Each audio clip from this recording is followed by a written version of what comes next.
What a great day. Good afternoon, President James Warren Dean, staff, faculty, parents, and the resilient COVID battling class of 2022, I greet you. I sat where you are now a long time ago. I urge you to think about who has been a critical part of your journey. Very few of us walk alone. You sitting here are held aloft by responsibilities carried, sacrifices willingly made, and a deeply felt committed love. Let us give a big hand to the parents who are here and those who could not make it for any number of reasons.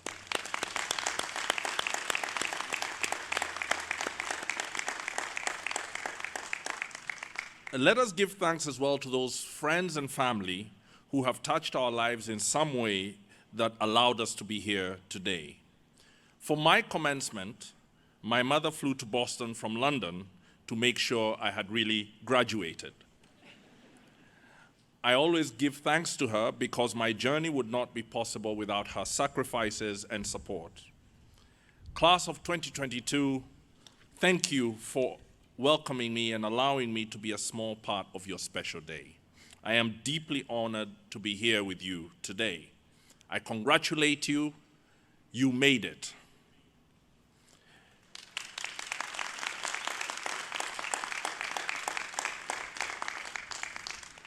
It is very great to be back in Durham on this extremely warm spring day.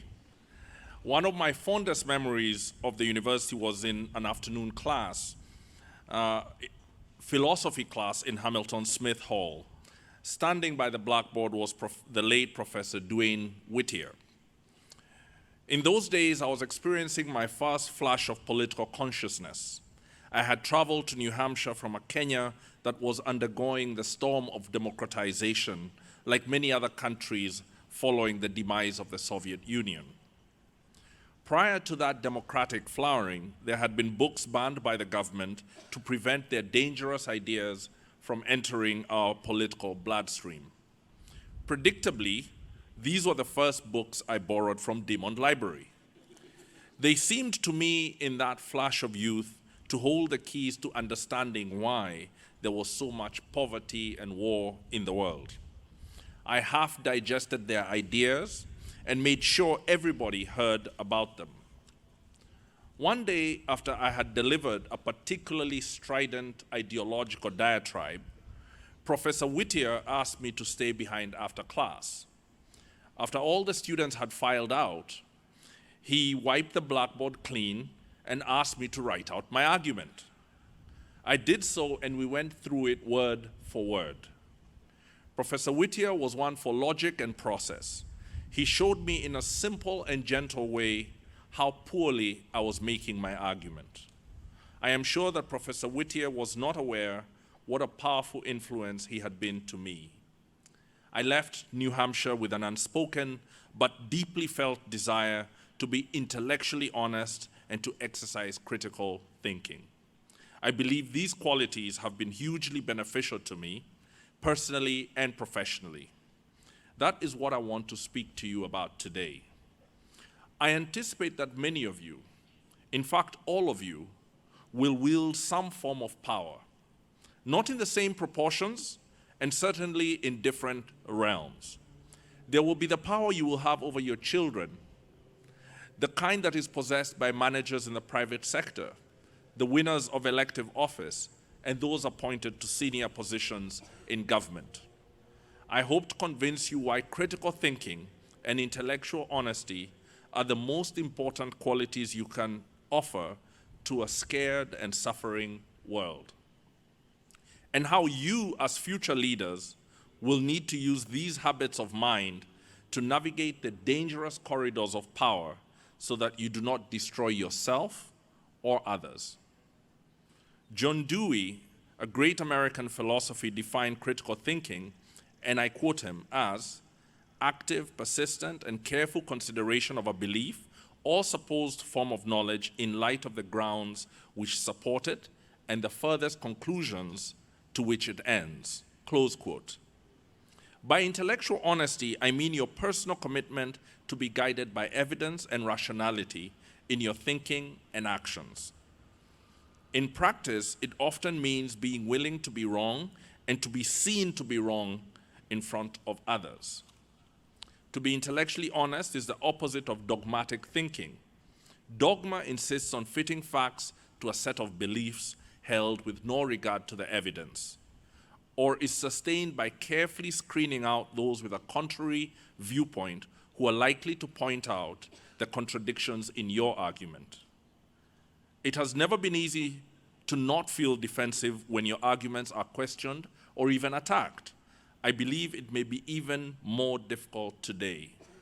So many of our views have become fused to our identities. To question our viewpoint can feel like an attack on our being.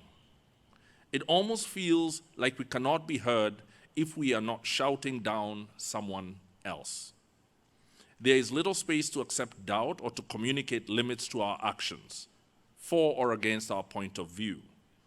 We are being invited to draw black and white pictures with no gray. We're good and they are evil. Politically, there can only be Democrats or autocrats. Friends, these extreme expressions of opposed differences based on identities have led to great harms throughout our history. The first half of the 20th century was filled with a similar ferment of identity-based politics. Hate was politics. Racism and ethnocentrism appeared to offer a clarity on which to build nations and empires. It caused World War II. The tens of millions of fatalities and the almost complete destruction of countries that resulted led to the creation of the United Nations in 1945. The founding fathers of this great human enterprise were tough, battle-weary leaders. They were the winners of the most destructive war in modern history and were determined to extend the power of their countries. But they had also been humbled by the immense violence of the war, following as it did the disaster of World War I. Rather than pursue domination, they established the United Nations to be a forum of states that would enable a common rejection of aggression to save humanity from the kind of war they had just waged. They made respect for the territorial integrity, sovereignty, and political independence of all states the cornerstone of the peace the UN was meant to protect. They were basically applying brakes to the hubris and illusions of grandeur that had led to the pursuit of conquest. Dear friends, I have closely observed the workings of power, its effect on character, and how it is used by those who hold senior positions in governments and global organizations. Fortunately, I have been blessed to work with leaders who care deeply for our citizens. But in the cut and thrust of public life, and in the roles I have held, I have had the opportunity to observe powerful people up close. The fact of it is that the more power you have, the more you will need to be prepared for its demands, particularly if you are to wield it responsibly without destroying many others, and eventually yourself. Let me explain what I mean. For the last year and a half, I have been a member of the UN Security Council. Our job is to protect international peace and security, and we have the power to bind all 193 member states of the UN to our resolutions. On most weekdays and the occasional weekend, we hear briefings and then debate about how to resolve ongoing conflicts. Today, there is a dangerous war in Ukraine that can escalate with extremely destructive effects to us all. The countries of the Sahel in Africa are trying to survive the assault of determined terrorist groups. The people of Syria continue to suffer from unremitting violence and crushing sanctions. We are no closer to solving the Palestinian question. Al-Qaeda and ISIS affiliates and offshoots have sprung up in multiple African countries. This is only a partial snapshot of the horrors being visited on innocent men, women, and children all over the world. What every single one of these crises reflects is a deficit in leadership. Solving every single one of them requires leadership that is intellectually honest, not one that interprets the available facts using a flattening, black-white, dogmatic ideology. By the time you become the leader of a company or a community or a country, it will be too late to change your character, to be bold in action while being responsible and humble about the limits of your power. Power tends to magnify the weaknesses of your character. If you hate your ideas being challenged now, then as a leader, no one more junior than you will ever challenge you with the correct view. If you prefer ideology over evidence, then you will be briefed daily by your officials in an ideological manner while the world falls apart around you. It is these kinds of leaders whose countries are the subject of the Security Council's debates. They end up killing innocents, destroying the livelihood of millions, undermining institutions, and threatening international peace and security. My friends, the actions of these leaders have massive consequences for their countries and for the world. But they're not the only ones who can destroy what is precious. They have their counterparts in cities, towns, and companies. The same thinking that gets the world in trouble can be reflected in you who are sitting here for commencement. It can lead you to destroy value in your company. It often leads to hubris and unethical management. Sometimes you may even initially register success only to come crashing to the ground because it is so easy to create a mirage and pursue it until you crash.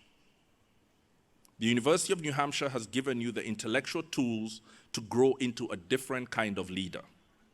It is now up to you to use them early in your careers so that they grow into your leadership toolkit in readiness for your future responsibilities.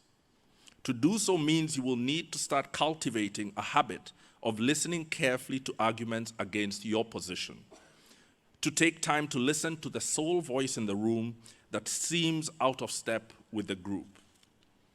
Before arguing back, carefully repeat the other person's position to make sure you respect them enough to listen and understand their viewpoint.